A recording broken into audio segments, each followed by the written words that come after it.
me set this up. I got my shining ones. I got my shining ones back. I'm so excited. I Oh, don't. that's good. You I lent don't it to. usually lend out books because I'm so protective of them, especially this monstrosity of work. Um, the one that I got from you.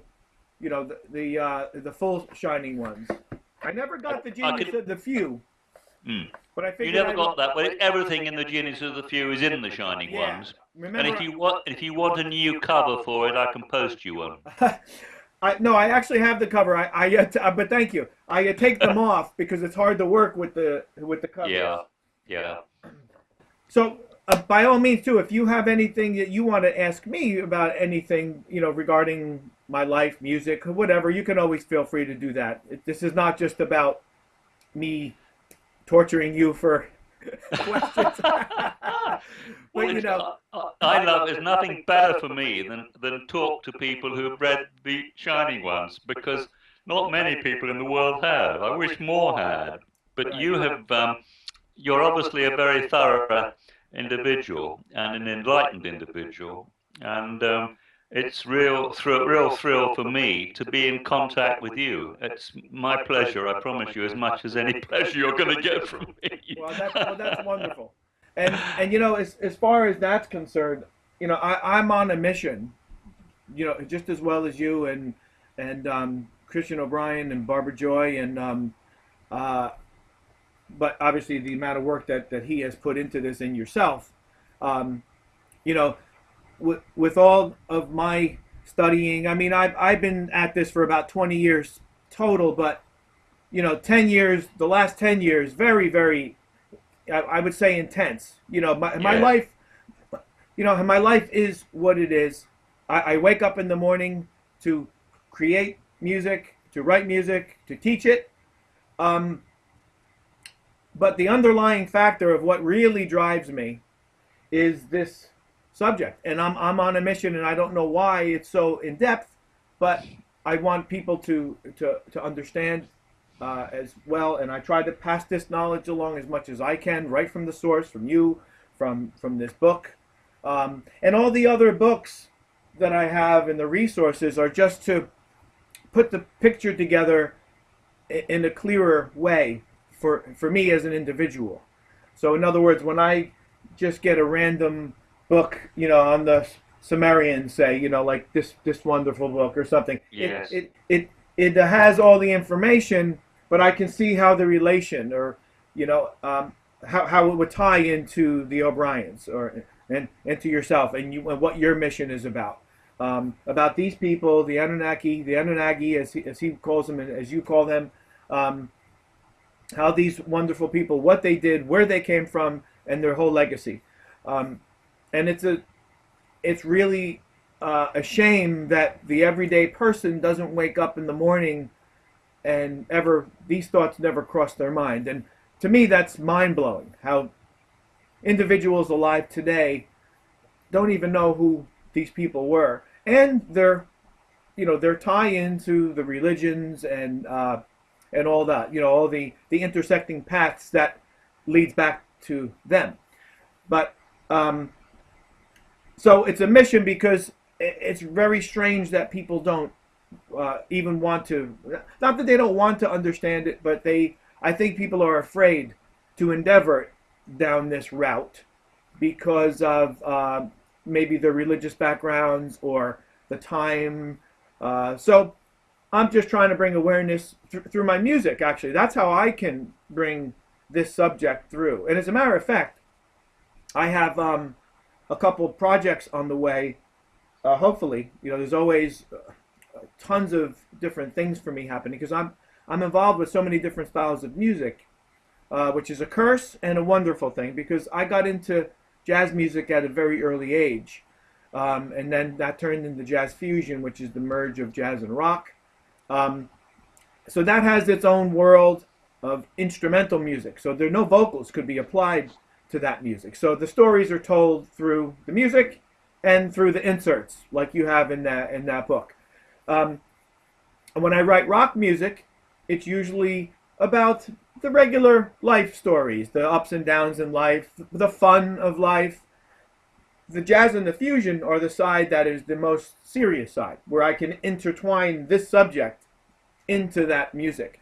I can't really do that in rock and pop unless I'm going to say put out an acoustic album of maybe the characters of the Anunnaki, maybe a song for Ninhursag, or a hymn to Enlil, or to Enki, or something like that, which I have plans on maybe doing. So anyway, the future songs, and if I bring this back, I'm hoping to do almost like a whole recollection of this, the O'Brien story and your story, not the multiple knowledge as a collective. They were this, they could be this, just, exactly the story that you are giving. So hopefully in the future, another full album might come out of that. And the Anunnaki and the Shining One story, basically. And of course, I would ask you for the permission to use your name and the O'Brien's name and stuff, if I was to release something. Well, that would be no problem. But you see, what you're saying so clearly is this is a jigsaw puzzle, and we're looking for the truth. And when we begin to find the truth and start building a real live picture of our history from all the individual pieces, it becomes very rewarding. Knowledge does set you free, so to speak, and that's what's important. We have to look at the big picture, open our minds as much as possible, stretch our minds as much as possible, and search for the truth. And I always like to use the Druid motto, which is the truth before the world. And it really is a wonderful motto, and the more as I hopefully get wiser and older, the more important that truth before the world motto makes more and more sense. We cannot have a peaceful world, we cannot have an informed world, we cannot bring out the best in each other unless the truth is told. Unfortunately, so much of what we are taught and told is not the truth, and that is where most of the problems lie for humanity. Absolutely. Totally agree. I tell you what, I've got some Sumerian music I'm going to send you. Oh, I'd love. Do you really have that? Have you seen any Sumerian music? I haven't. I started doing the research on what it possibly even could, start. If the research for that would be, is someone just waking up in the morning saying this is what it sounded like, or is it really a trace back through the evolution of time there, right back to maybe what they were actually using, the instrumentation and the musicality of it. So, yeah. I'll send you and you can see what you can make of it. But in one of my lectures in Scotland, I got somebody to play the trumpet, play the music on trumpet, and it sounded great.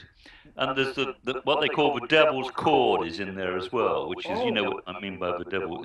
They call it the devil's chord, isn't it? Which is a change of tempo. Yeah. One of my former girlfriends played it also on her violin. Very, very interesting stuff. But I'm going to send that to you, all right? So at some point, I want your address to send that music to you. Absolutely, and I'll play it, and I'll let you hear it. Yeah. My rendition of it, or whatever. Yes. Oh, I would love that. That would be awesome. And it's got all the words too, which relate to An, Enil, and Linkarsag. Oh, that's wonderful. That actually might help spark some new material for the, like I said, for the upcoming. Yeah, project. It needs to be, somebody like you to see what you can do with it. Absolutely.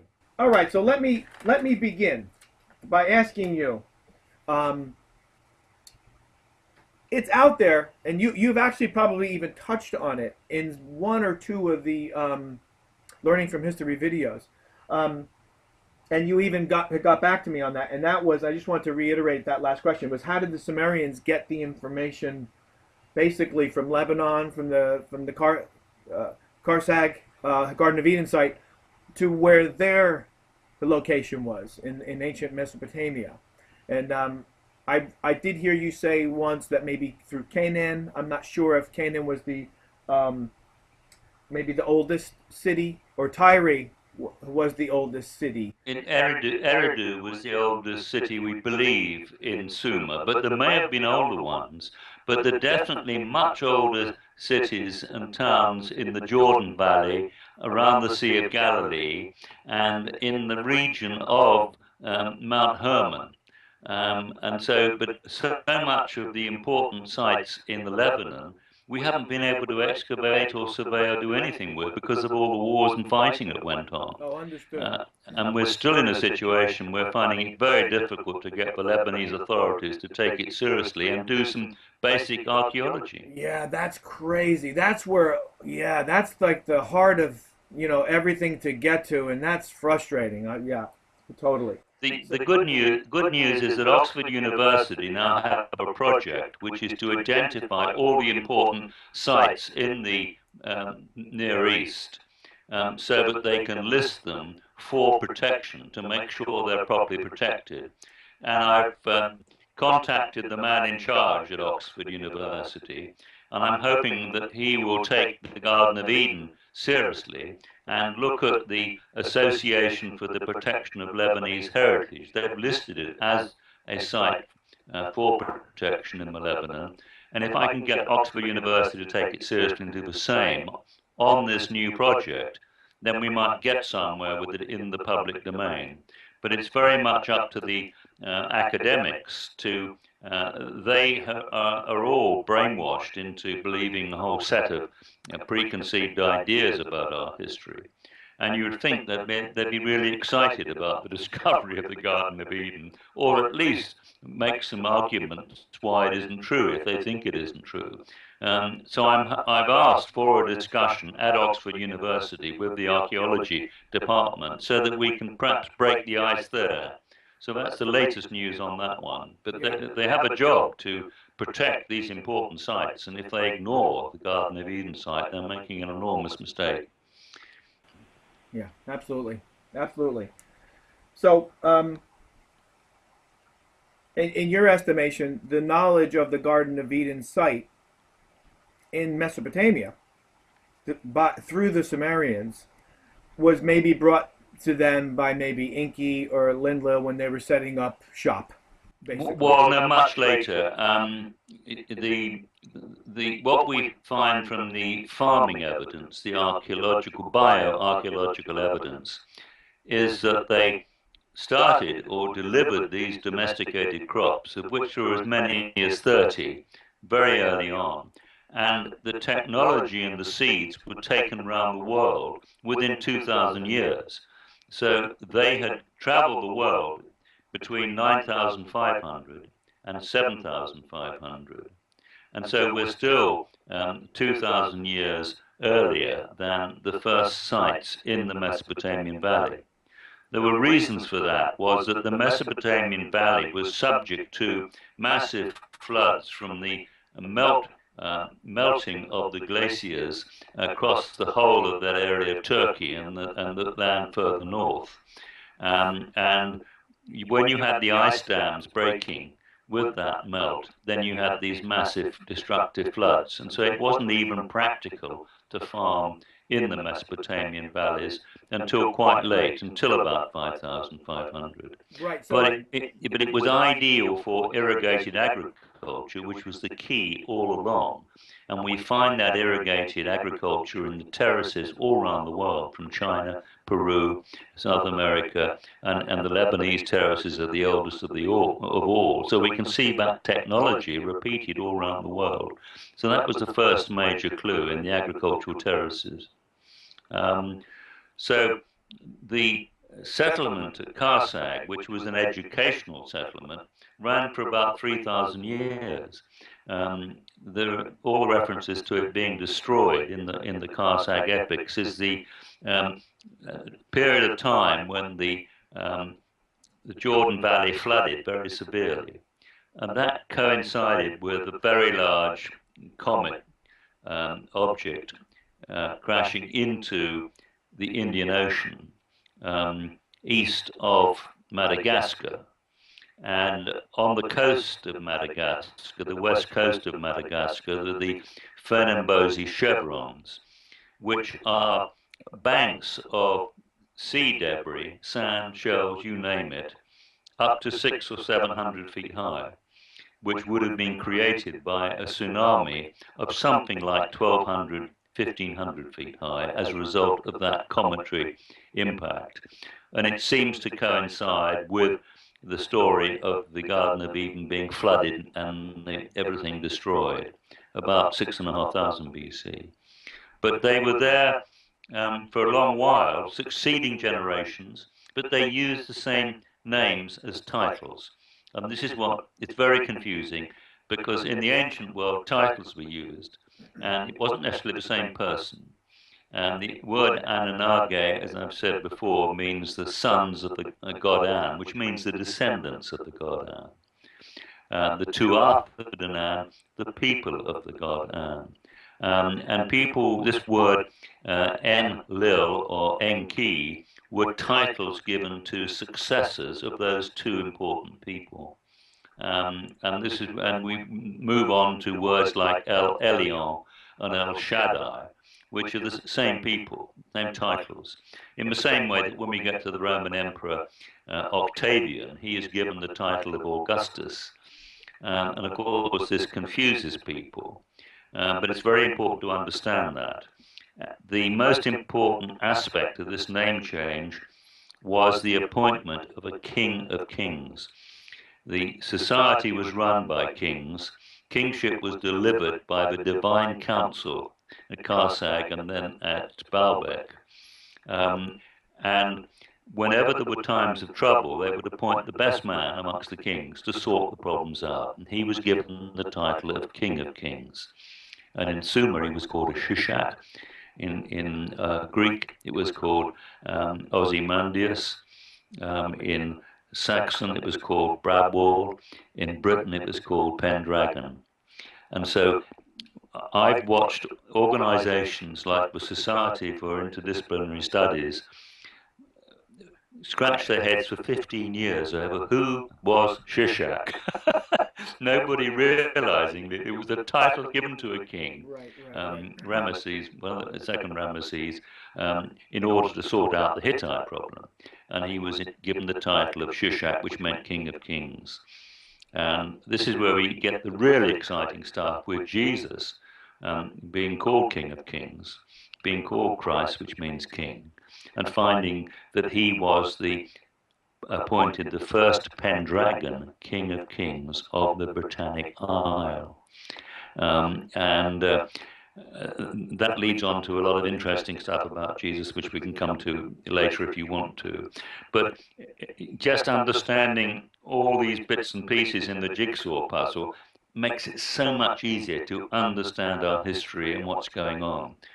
And in genealogy, too, people are always looking for sons and daughters and all the rest of it, but they're not looking for the sons who were adopted by kings or daughters who were adopted, which throws the whole genealogy all over the place. Yeah, absolutely. And I'm seeing that in Lawrence Gardner's, obviously that wonderful book here. Bloodline of the Holy Grail, yeah. And the Grail Kings, the Genesis of the... Genesis of the Grail Kings, yeah. And that's an interesting point with the titles, and I'm very, very aware of that. And I'm assuming that one of the questions was later on, and I might as well ask this now, that Enlil then obviously could not have been the same individual that was contacting Abraham or Moses. There's always a possibility that the ages in the Bible may make some kind of sense. They were so advanced that they may well have been able to extend their lives considerably. Strong possibility, because we're now talking about it now being possible. And so this is technology they had, technology we may one day have.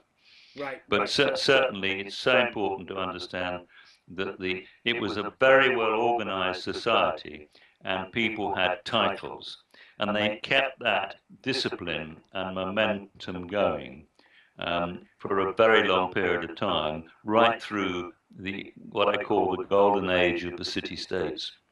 That's perfect. Perfect. So yeah, I was going to go into Tyre because you have mentioned that Tyre. Tyre and Sidon.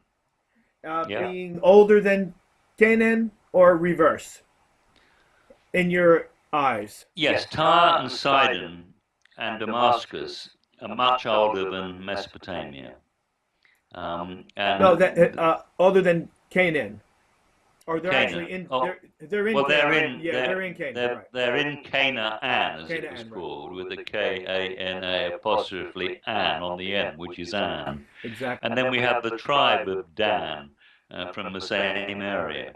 But they've found very early dates at Byblos too, which is on the coast. That's where excavations are being carried out.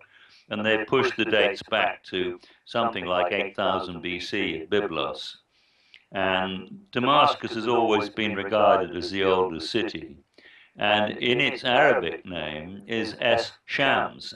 So it's named after Shamesh, who was the lawmaker of the Shining Ones.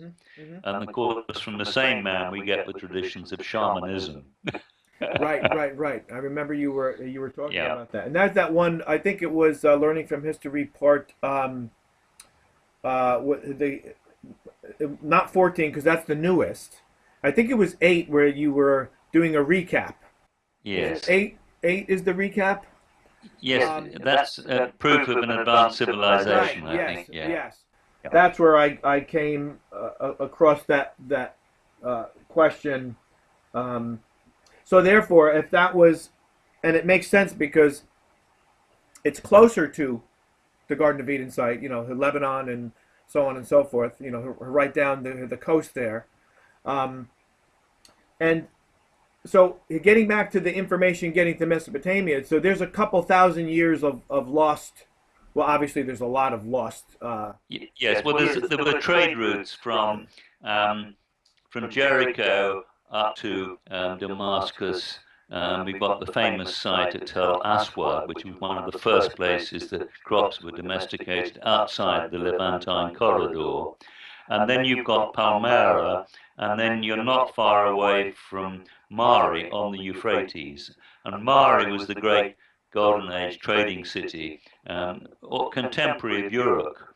And Mari was dedicated to Ninkarsag, whose local name was Mari, or Ma, and she in fact was the goddess of the Basque as well, interestingly enough. And it's her statue, that lovely stone relief, which is in the Aleppo Museum, hopefully intact, that was recovered from the center of Mari, which wasn't a temple, it was an administrative center, and she was holding a bowl, and it was a fountain with water flowing out of the bowl into the fountain, and she was seen as the goddess of irrigation at that point, as well as the mother goddess, because she was a key figure, and as Ninkarsag, she was Enlil's wife and Ninil, and then she became called Ninkarsag, which meant she was Ninil of Karsag, which meant she was the governor of the Garden of Eden. Right. And so therefore, at the time that these names were established, and their ongoings between her half brothers, and do you believe that they were they had children, the actual being Nanharsag and the actual first being Enki and Enlil, having the children and having that at least being the actual people coming down that lineage, right? Yes, because if we just take Enlil and his wife Ninil, who became Ninkarsag, we find that they had a daughter and a son. The son was Ninurta, very important, and the daughter was Inanna. So much, much later, when we get the dedications to these gods in the cities, when we get to the city of Nippur, Nippur was dedicated both to Enlil and his daughter Inanna. And then we get that message, that farming message about irrigation, came from Enlil's son, who was called Ninurta. And the Ninurta myth records the reservoir and dam and the irrigation at Karsag. Something the archaeologists have got their heads around, but they haven't put all the pieces together in the story as O'Brien did. Right. Absolutely.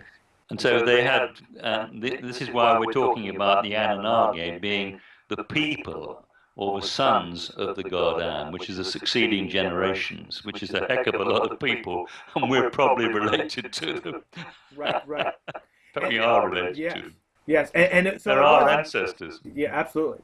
And so it wasn't until years later, down the filtration line, after they had left, died out, or whatever, their titles actually continued, and that's where you get the stories of people that were talking to them, the Abraham, the Moseses. They were talking to clan members of those specific beings, not the actual being themselves, not the actual. They were talking to succeeding generations of Exactly. those beings who still ran the the city-state system worldwide from the divine council at Baalbek, which is very important. Baalbek was still regarded as the most important place in the world right up to 1500 BC for people coming from India, Egypt, all around the world, all over Europe, went to Baalbek to pay their respects to the gods who were their benevolent ancestors. Yep, and the platform is the remnants of that area. I mean, that's the biggest. Um, The biggest blocks we've ever ever, seen, yeah. all fitted beautifully. We've three in the quarry now. I thought there were two, but the German teams found another big block buried. Yes, the dates for the tell and the occupation mound at Baalbek have been pushed right back to the beginning of time, 9,000, 9,300. And on that tell was clearly built the basalt blocks, the platform. So it wasn't basalt; it was the limestone um, excavated from the quarries, which are still there. And then much later, the Romans built a temple on top of what was left of that platform. But the platform was built in that way and designed in that way, as many other platforms were, to act as, if you like, uh, not bomb shelters, but cometary debris shelters. That's why they put the biggest blocks on top and the smaller blocks below, because they wanted to be able to store all their valuables and be able to take cover underneath the platform when they had periods of cometary debris. We find this at Persepolis, find it at Baalbek, and we're told from the ancient texts that Persepolis and Baalbek were built by the Jin bin Jan, sons of An, as lurking places for the genii to hide. In the case of Baalbek, the other version is it was built by Cain to hide from the wrath of God. And these are all the important clues that they had to deal with on regular intervals, cometary debris coming into our atmosphere and causing mayhem. Recent research I'm doing and information I'm getting from Bernard de Laer, who wrote Cataclysm with Derek Allen, is that we've actually had 8 supernova explosions in the last 10,000 years. I gotta make sure I And have that one. Yeah. I got it. You told me. Yeah. So I get it. Yeah. Yeah. Bernard's writing as a successor to that book, and he sent me a box, a big box of material from Derek Allen's library, which is unpublished, and 2 or 3 other people, and terrific evidence of how that catastrophe at 10,850, which is the date that Richard Firestone put on it, that really brought about the Great Younger Dryas Ice Age. It was the biggest mass extinction for 3 million years. Now, the kids aren't taught that in school, unfortunately. Yep. Yeah. So the platform, in your eyes as well, is that it was almost like the pyramid, the Great Pyramid. It was a structure built to protect, to get underground water, to protect. Yeah, there was a spring feeding it. Mm-hmm. There was that marvelous spring at Baalbek, which runs down from the mountain. That was the source of water. So every one of these places where they wanted to hide and take cover had to have a source of water. So when we look at the Great Pyramid, all pyramids in fact, we find that they all have water supplies laid on. Yeah, absolutely. They had, and even the mastabars, those deep so-called burial chambers in the mastabars, they were cellars where there was water because they laid it all out in such a way that the water was there. They had maybe 6 months of water supply, so that when things got really bad, the one thing they needed was water. They could live on water. They couldn't live without water. And it's the same today. If we're going to have the similar problems, we've got to have a 500-gallon tank in the basement Exactly. of fresh water in order to be able to have our own water supply in very bad and difficult times. Absolutely. And so the platforms, the biggest ones, in your estimation, were fallen, like the one that is still in the ground, where people like get on top of it. You see them like taking pictures. Yes, that's called the Stone of the Pregnant Woman, I think, or Stone of the South. But I don't think they finished that platform. I think those blocks were there, and the crisis passed, and they decided it wasn't worth the effort to finish the platform as they had originally intended. So and that's why the blocks were left. Gotcha. So the base itself was used for a temple mount, but what really wasn't a temple, it was basically where they met, the meeting place, basically. Well, it would have, yes, it would have been a center. It had a water supply, and then the Roman temple was built much later. It may have been a Canaanite temple dating back as early as 1500 BC, before Greeks and Romans started building like that. Certainly, there's evidence of that. So the Romans certainly did a lot of work on it, but on the other hand, some of the structures that were lifted onto the pediment of the temple at Baalbek weighed 350 tons.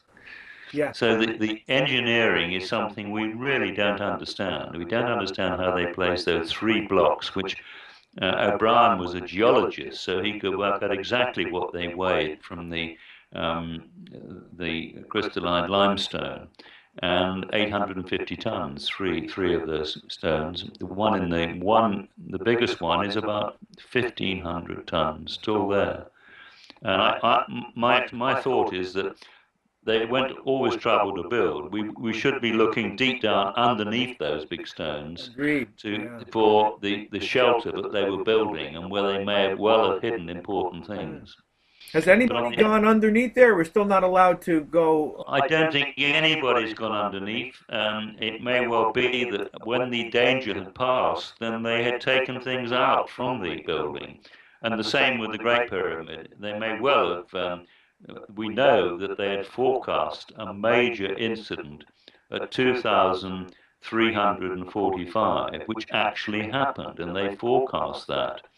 And in the same way that so many of the henges in Britain were converted from observatories to so-called chamber tombs.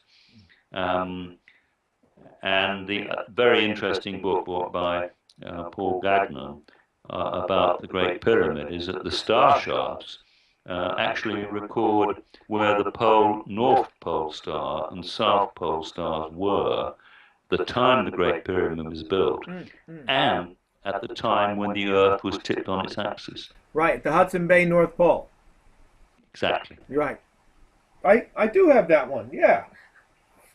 Yes, thanks to you. Right? Is that one? Oh no, that's another one. That's a different one. No, wait, it's the message from the ancestors. Oh yeah. And it's got a different name now. Yeah. This is the current one, right? That's the one. Right, that's the current one. Yeah. Right. Yeah. Yeah, brilliant. Yeah, that's totally. I mean, yeah, I and you talked about this specifically in those episodes. So yeah, I remember that and the where the Great Pyramid. Yeah. It's very important. Awesome I'm still trying to get academics in that world with computers to give full confirmation of that, because with the cycle of precession, we've got changes in the sky. So our North Pole star today is Polaris, but at that time It was Alpha Draconis, then we've got the South Pole star was Zeta Orionis. And I always get a little bit muddled on these stars because they keep moving. That's right, So yeah. we need computers to tell us, wind them back to see exactly Yeah, whether that encoding in the Great Pyramid can be backed up academically or by the scientists. Because what better proof can we have? We had incredibly advanced ancestors if they were able to record that information in the Great Pyramid, along with all the other precision features in the Great Pyramid, and all the pyramids for that matter. So as far as that's concerned, that's another question. Getting to the Great Pyramid, I understand your dates for that about 2450 BC ish. So therefore, Khufu had no part of that then. No, I think that the only evidence there is somebody scribbled Khufu's name in there at some point in time, but the idea that all those something like 100 pyramids built over 100 years. The idea that they were tombs is really utter nonsense. Absolutely. I'm just going to leave for a second. I'm back with you, I'm sorry. No, absolutely. Somebody rang my doorbell and I've got I should have put please do not disturb on the door. Those are people looking for the shining ones. Edmund, Yes. you've been out of stock on that book. Oh, I'm just kidding. I've still got shining ones for people if they want them. Great. And I think a lot of people really ought to buy the shining ones because everything in the Duties of the Few is there. And it's better value for money, really, because you've got 3 or 4 books in one in the shining ones. You know that. Absolutely. So the Egyptians basically walked into that area, and those. So in other words, their civilization comes after Sumer, before Indus Valley, right? Respectively, and they walk into that. They settle into that area, become the Egyptians, and that pyramid was already there. Is the point of this? The Anunnaki had built that well before they even got there. The Egyptians as a culture. Well, I'll tell you what happened, and that was that the area of Sumer dried out, and it dried out following the earlier cometry problem in 3127, which ended life at Uruk. And the monsoon rains moved south, and so Sumer was never quite the same again after the monsoon rains moved south, and they had to rely entirely on the irrigation from the rivers. And this catastrophe at 2345 finished the golden age of the city-states. Now, the Sumerians had already been in the Indus Valley area. They'd built Harappa and Mohenjo-daro and all the other great cities and ports. And the key person here is Sargon I. And Sargon I dates around about 2700. And Sargon did some very interesting things. The first thing, he led the Bak-Sing tribes from Sumer down the Silk Road to China. A lot of them came into India. Very, very important. Wonderful, wonderful research by a French great linguistic specialist, archaeologist, multidisciplinary person called Terrien Lacouperie. And so China got its civilizations from Sargon I down that route. Now what Sargon did is he had appointed his son, who was called Menes. And Menes was the governor of the Indus Valley colony for the Sumerians. So the Sumerians got China going, went down the Silk Road. That's where we find these very tall red-haired people and down the Silk Road. But Menes was sent to join the lower and upper regions of Egypt, round about 2700 at the same time. So the pyramids were built not by Egyptians, they were built by Sumerians, and they were built by the Sumerian elite. So any idea the Egyptians were responsible for those pyramids is nonsense. It was the Sumerian elite who had been around in that area for the previous 2,000 years. The best evidence we have of great sophistication is the Bardarian pottery, which is light and thin, almost like metal. Absolutely incredible pottery, high quality pottery, round about 5,700 BC. Round about the same time, a bit later, than the Halafian ceramics. And so when we go back over this time span, we find more and more evidence of great sophistication. So Menes went to Egypt. He joined the two kingdoms, if you like, of Egypt together. He actually died in Ireland from a sting from either a wasp or a hornet. And this is marvelous research carried out by a man called Waddell, L.A. Waddell, Colonel L.A. Waddell, one of the great linguists and historians. So the interesting thing too, of course, is that Heliopolis, as it was called in Egypt, which is an area of Cairo, was originally called An after An. So it was one of the principal settlements which O'Brien refers to. He calls it On in Egypt, along with Baalbek and the Olympus in Greece, and Ebla, another very, very important city. So we've had this whole period of expansion of the city-states from starting, the obvious one is Jericho, which is the oldest historic site, the oldest city, and where we find the practical evidence of lime plaster and all sorts of sophistication. And then at Karsag itself with the rock cut ditch, which is similar to the one at Jericho. And we find that spreading out around the world over a long period of time before the Sumerians had even got started. So the elite Sumerians that built the pyramids, so the Anunnaki were not the responsible builders then for the Great Pyramid and the 100 other pyramids for the protection factor. It was knowledge given to them.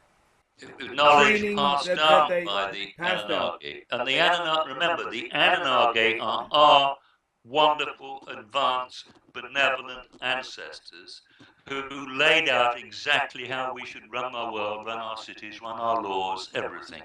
And they left that for us. If we can only discover, as you are doing, the importance of these people, their brilliance, and their ability to run the city-state system, which gave equality to everybody, law and order, peace, etc. This social organization has never been improved upon, and it still survives all over the world in a lot of the ancient societies. And that's what we have to learn and relearn and go back to. Absolutely. It's tragic because they're called, as you know, the angels were called serpents. And the word serpent has been turned into reptilians, snakes, everything nasty. And that's what people have done to our wonderful, benevolent, advanced ancestors. Yeah, the story's been manipulated too many times into too many different areas. And that's where these cults come from and everything. So yeah, it basically became very distorted. That's very true. So back to Baalbek, 1 second. Do you think the Sumerians elites built that platform as well, or was that the actual Anunnaki building that platform for their pantheon? It's difficult to know, but I would think that it was built way before the pyramids.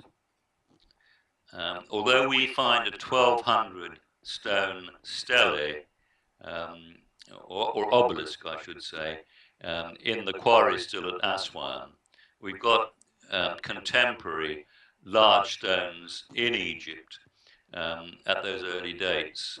But I would have thought that from the historical perspective, the Baalbek platform would have been built either for the 3127 catastrophe or earlier ones. And we may well eventually be able to date it by looking at organic material underneath those stones. So, is it possible the Anunnaki were partaking in the building of the Great Pyramid by helping the Sumerian elites, or do you think it was strictly at that point in time at 2345, or if it's 2453, whatever the date is, that the Anunnaki weren't? Well, their ancestors obviously were filtered down. Yeah, we must think of them, think in three dimensions, if you like. Think of them as simply our ancestors who had learnt their skills from the Anunnaki. In Britain, we call them a Tuatha De Danann. In Ireland too, right? Is that an Irish term as well? That's an Irish term, which means the people of the god An, right. Yeah, and so we have a continuity from the Garden of Eden site through the Anunnaki, the people or descendants of the god An, or the sons of the god An, and then we have the people of the god An and the Tuatha De Danann, and then the Druids who say, we are the descendants of the Tuatha De Danann. So we have a continuity right the way through of knowledge. One really exciting clue is at the same time that we see the 100 pyramids being built on the Giza Plateau by the Sumerians who'd taken over in Egypt. At the same time, we see a fantastic observational astronomy observatory set up on Bodmin Moor in England, which is in the Shining Ones. Something like 98 giant stone cairns. And I've been out and looked at a lot of the remains of them, and the key point is that I think the elite knowledge came back to Britain, or the Britons, because of the drying out in Sumer, the migrations down the Silk Road to China, the movement into Egypt where there was the Nile, we had a big exodus and migration of people to the British Isles. And in the British Isles, we saw the Druidic academies and schools and teaching, one of which was this incredible observational astronomy structures on Bodmin Moor. I personally think that was where they were able to forecast the cometary debris problems. And pass that knowledge back to the guys in Egypt and said, look, you've got to build these structures because we've got problems coming. And all the young men would come to Britain for their education all over Europe.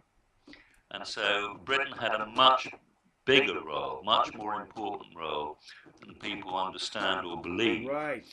Mainly because the church has dismissed the Druids. As you probably know, we had a television program not long ago where they were discussing whether the Druids committed human sacrifice.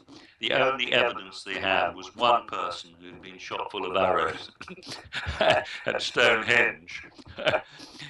Yet in the last 100 years, we've killed over 100 million people in human sacrifice. So much for archaeology. Yeah, absolutely. And that was when Britain was not separated by water. Am I correct?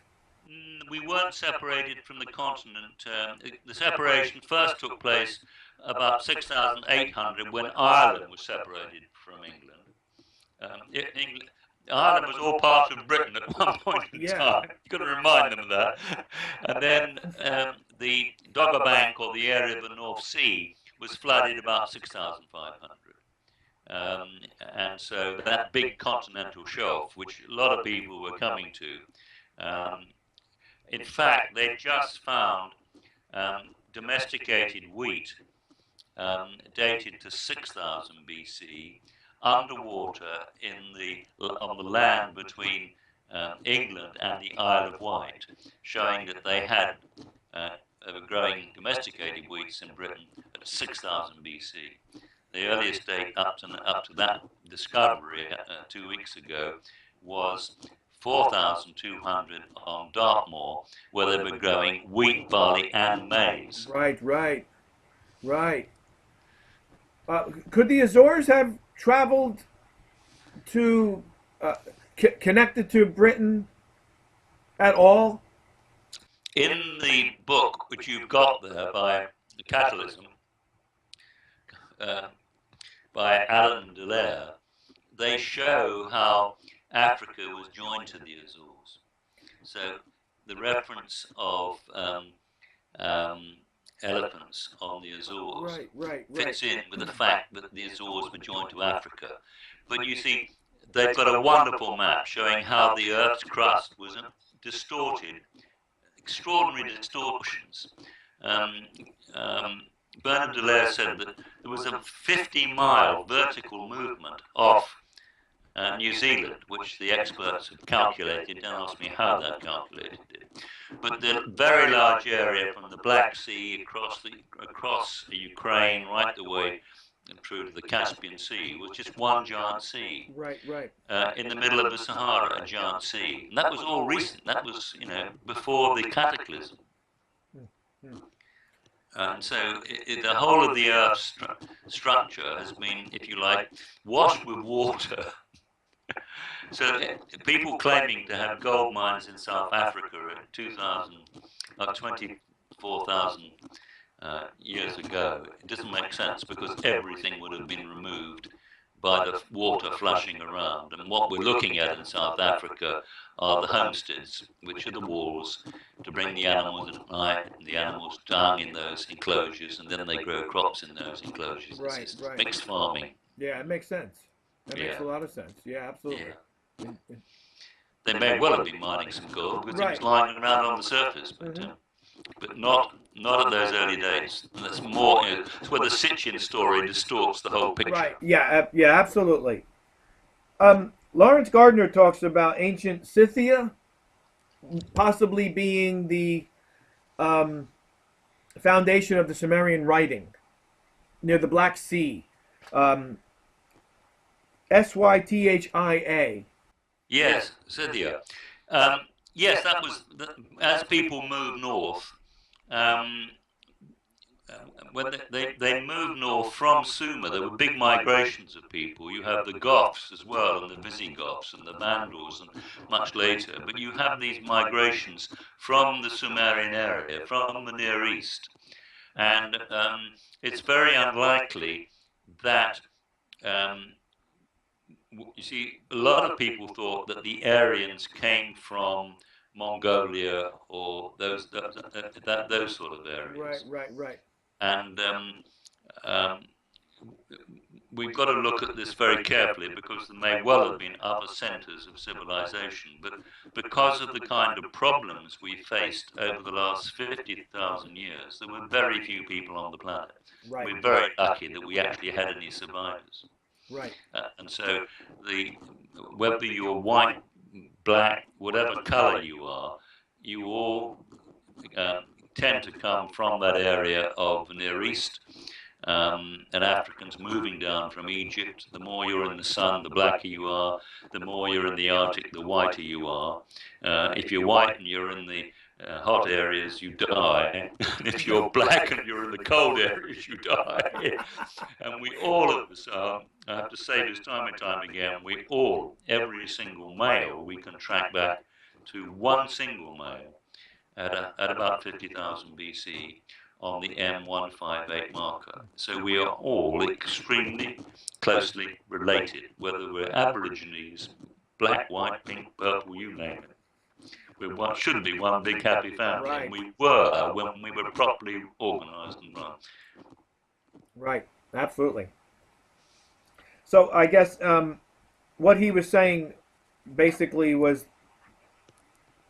whether it's important or not, it's probably not even that important, but I thought it very interesting. I guess my quest at that time was to figure out How did that knowledge, and you actually answered this question already, but getting back to the Scythia question, in that region, if they had writing before the Sumerians, I was trying to calculate this route from Karsag down, but that got a little bit. I think it's important to remember that everybody spoke the same tongue. That's the first thing. That's the first clue that we were all at one nuclear point or one central point.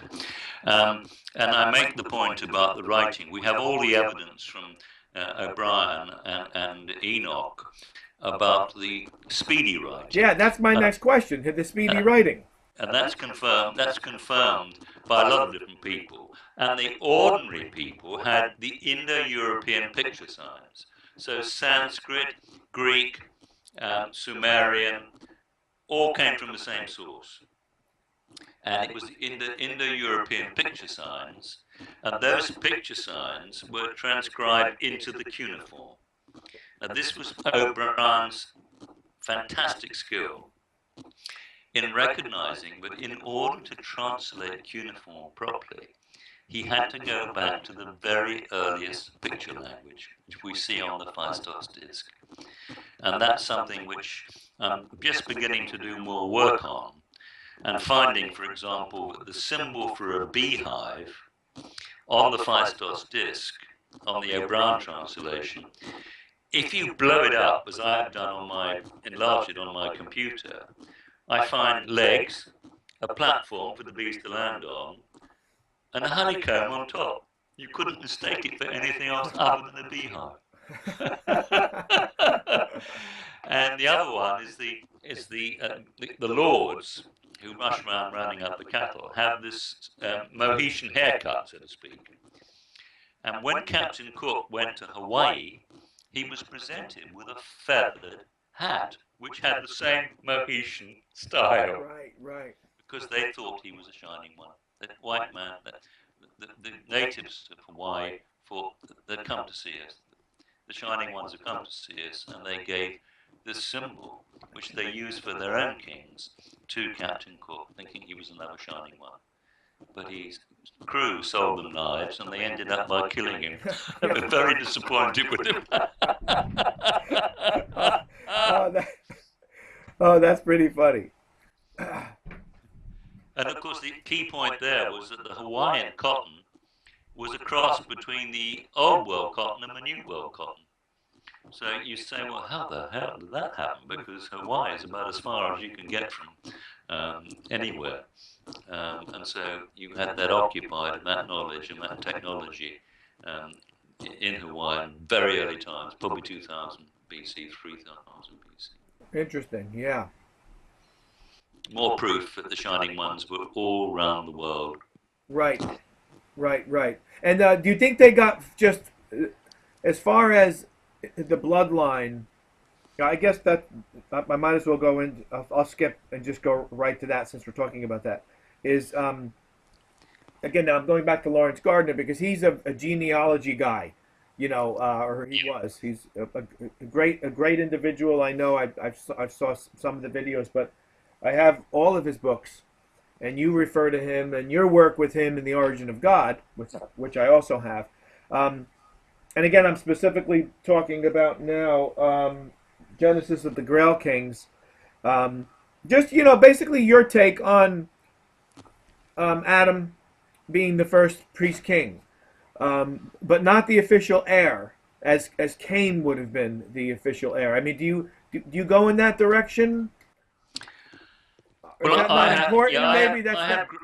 have great respect for Lawrence, and he did fantastic work, and he laid all the clues for me to put the jigsaw puzzle a little bit more to my liking, if you put it that way. Right.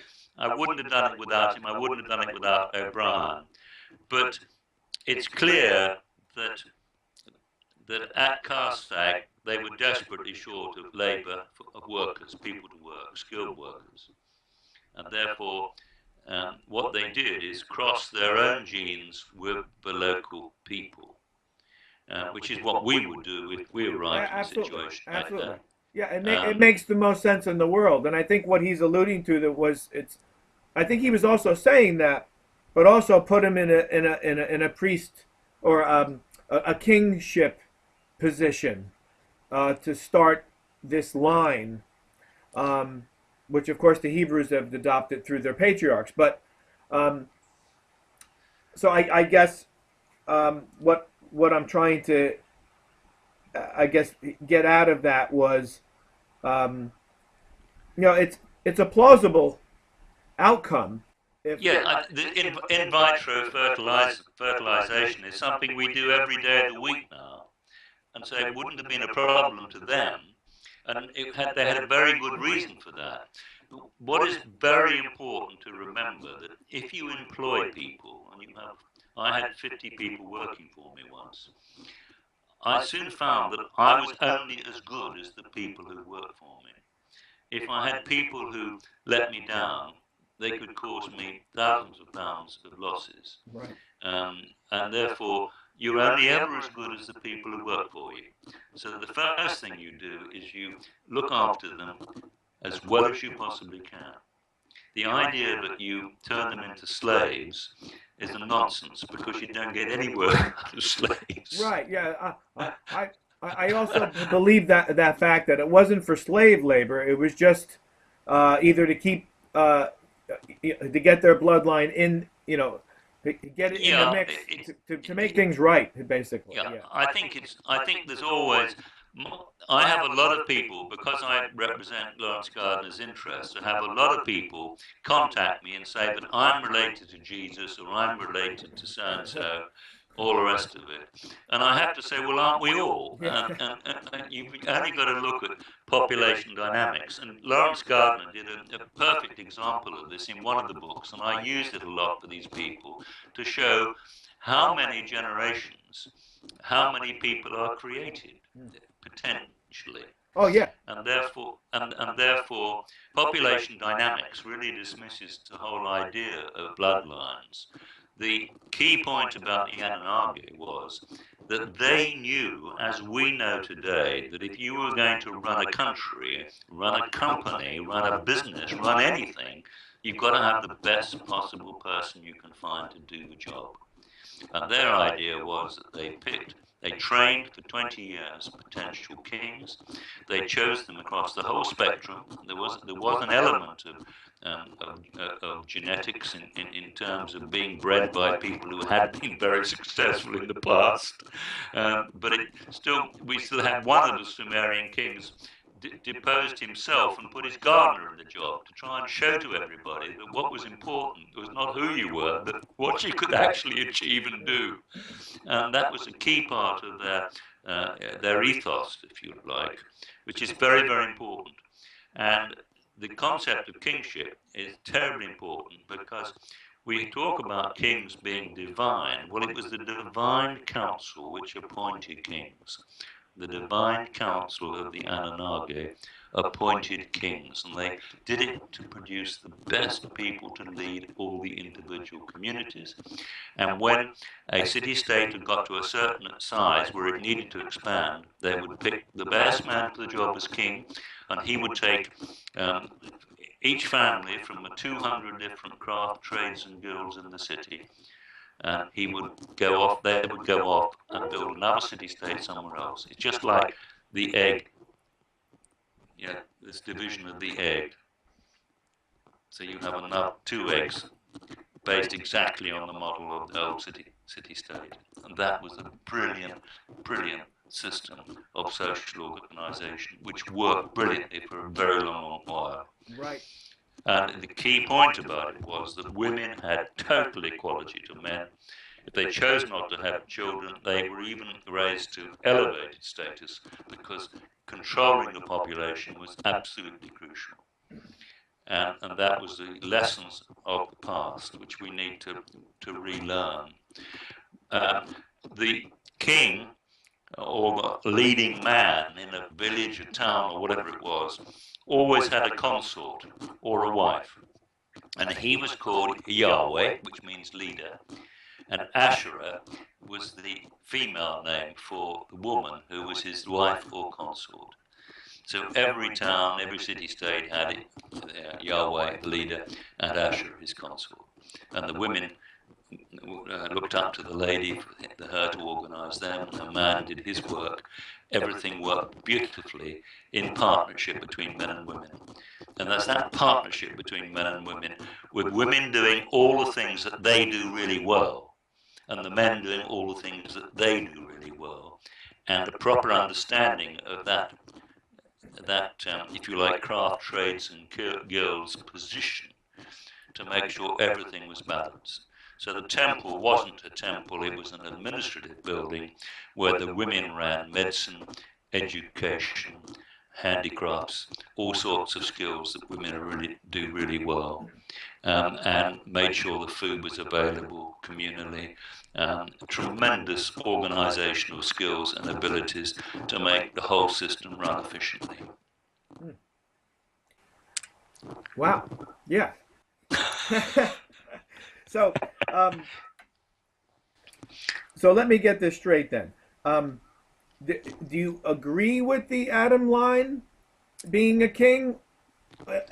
See, the problem that I'm in is the Anunnaki helped or created the individuals to keep the line going, to make the work right, to get the right people to do the jobs. And then somehow it was brought to Sumer, to Mesopotamia. That's my problem that I'm having, because I don't quite understand. Lawrence's view is that this is taking place in Mesopotamia. In other words, the Anunnaki are in the Mesopotamia region, and Adam is created there. Yeah, well, that's wrong. That has proved, O'Brien proved that thesis to be wrong.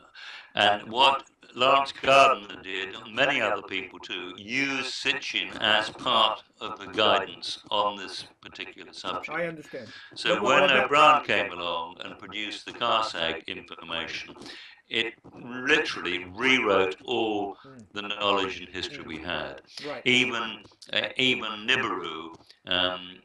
Nibiru, the gods went to Nipper, not Nibiru, and Nibiru was a mistranslation because the P and the B are synonymous. Right.